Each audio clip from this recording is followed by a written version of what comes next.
We are currently in a constitutional crisis for a variety of reasons, but mainly because there are many jurisdictions that are trying to make it so that non-citizens can vote.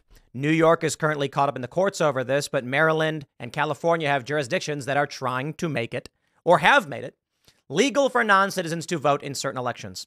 And now we have this. Immigrant from Hong Kong becomes first non-U.S. citizen appointed to San Francisco Election Commission. Yo, this lady moved here in 2019, and she is now, 5 years later, serving on an election commission. This is a constitutional crisis. It is a question of who is entitled to these rights and protections. Now, the Bill of Rights applies to all people, not just citizens. But who has the privilege of running this system?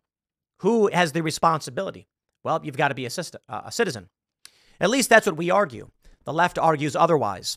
This country cannot go on in this way. It will either rip itself apart in bloody conflict, or there will be some kind of resolution to the questions that are being asked right now. With the mass flooding of the southern border, and now this. The United States is in serious trouble. I do think we're winning, and I say this a lot. I mean, for the simple fact that conservatives have kids and liberals don't, or liberals are more likely to abort their kids or sterilize them. I think the future is just heading in the direction of conservatism. But we'll see.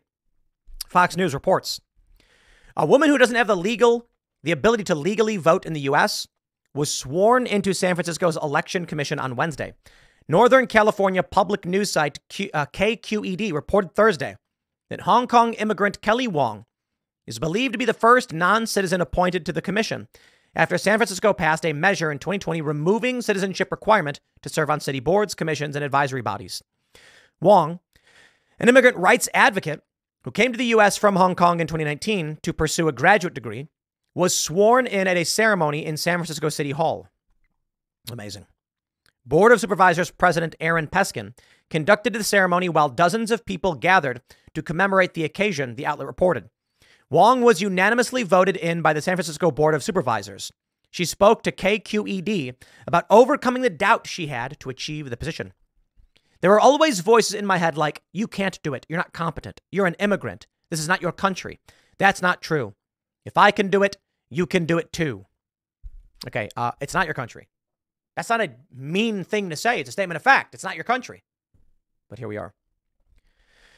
Peskin had high praise for Wong, especially her ability to engage and enfranchise people and help non-citizens become citizens. I'm very impressed by her commitment to enfranchising people who rarely vote, to educating people about the voting process, and to bring in non-citizens and get them the tools they need as they become citizens. Well, certainly, if the argument was to help them become citizens, certainly if the argument was someone who was an immigrant and became a citizen, was naturalized, is assisting in this way. But quite literally, for someone who is not a citizen to be serving on these boards is insane. There needs to be a Supreme Court ruling, and it needs to happen ASAP, making it what's the right word? Not illegal, but, barring the practice of non-citizens serving in governmental positions. I mean, this is crazy. Non-citizens can serve in government in positions of authority over citizens? That makes no sense. I'm very impressed by her commitment to enfranchising people who rarely vote, to educating people about the voting process, and to bring in non-citizens to get them the tools they need. Right. People who rarely vote? Are you saying that non-citizens vote, but rarely? Sure. I don't think so, but maybe. In the interview with the outlet prior to her swearing in, Wong talked about the importance of getting immigrants, especially those who can't speak English, informed about the voting process.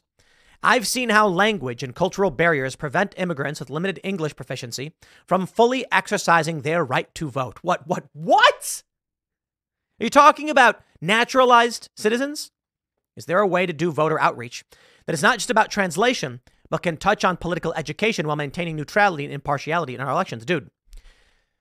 So she's going to be meeting with people under the fairest assessment who are citizens who went through that process, and she's supposed to be the expert here, but they have more experience than she does. They got naturalized.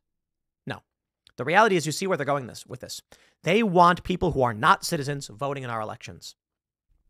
She mentioned her own struggles as a foreigner with navigating voting systems, allowing her to empathize with those she wants to help. Why would someone who's not a citizen be voting in our country anywhere for any reason?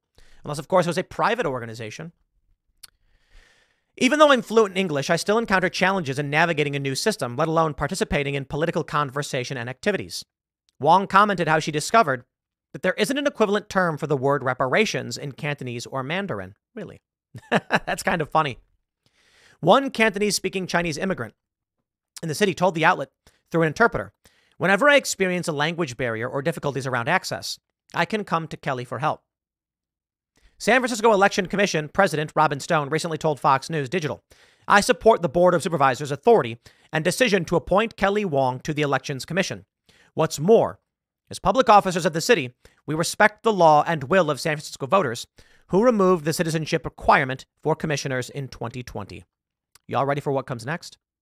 I was having a conversation with a Civil War historian and a California secessionist this past Friday on the Culture War podcast.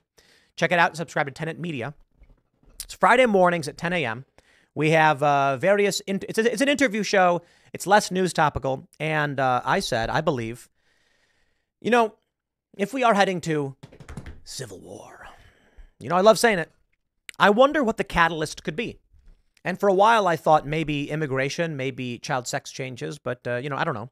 Abortion seemed to be the big issue because it's a moral outrage over whether a questioning when someone has personhood rights under the Constitution. Democrats argue you're not even alive until sometime after you're born, so you don't have any rights. Conservatives argue you're alive if you were conceived, right? If you were conceived, there you go. That's the right word. However, I think it may be immigration, because this is the question that Democrats are posing. The historian we had on, Jeff, he mentioned that I think Mayhew.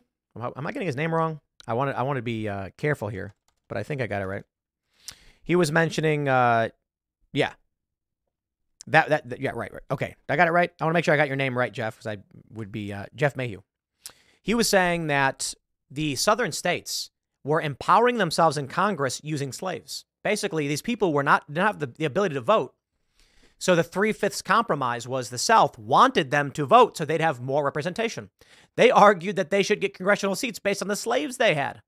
Very few people had slaves, but it was still a few million, I think 3 million at its peak. So they were giving themselves extra congressional seats and then voting on it. Today, the Democrats are doing that with immigrants. That's right. They bring in non-citizens, count them towards the census, and then give themselves extra congressional seats. The end result of this could be, at the end of whatever is coming, the argument and the question comes up as to whether or not immigrants are citizens, or whether or not they have full rights in this country the moment they step foot. The Democrats will make the argument. They have free speech, right? We already believe the Bill of Rights applies to them. You can't illegally search and seize, etc. Okay, why can't they vote then? Well, when this all first started, this great nation, voting was supposed to be that you were a landowner. Why? It's not because it was about rich people. It's about who lived here. Do you live here? Do you work here? Okay, then you can vote in what we do. If you don't, then you can't. Why should some strange person who doesn't live here vote on how we live? And we changed all of that. And it makes sense for a variety of reasons. People became renters instead of owners. And then you have people participating in politics who rent and aren't owners. But then you start to get the severance. People who are not tied to the community voting on issues that affect it. This is the natural path. Democrats creating a future where people who are not citizens vote. It is the natural direction of where this is going. So if there is a civil war, I wonder if where we ultimately end up is, if the Democrats win, they will say the borders are open, and simply by standing here and saying you want to vote, you can. America becomes the global empire. No longer a country, it becomes the government of the planet. Anyone here is a citizen, a global citizen. And it seems like that's what they're trying to do. When that happens, the things that your father and your mother and your grandfather and your grandmother, the things that your ancestors built, they will be handed down to no one. You will have nothing. You will eat the bugs and you will live in the pod. And then one by one, the same thing will affect the rest of the world. As more and more people want to be a part of whatever this system is, imagine the United States becomes a borderless, stateless place. Simply the global empire. Anybody need walk in and declare it, and you're a citizen. Okay. We're already seeing it. Gen Z can't afford to live, but they're giving luxury hotels to non-citizens. This is the process. That's the direction they want. Should we win this conflict, we secure our borders, retain the great policies and plans and rights granted by the founding fathers, and we stop the destruction of this country. We'll see. I'll leave it there. Next segment's coming up at 6 p.m. on this channel. Thanks for hanging out, and I'll see you all then.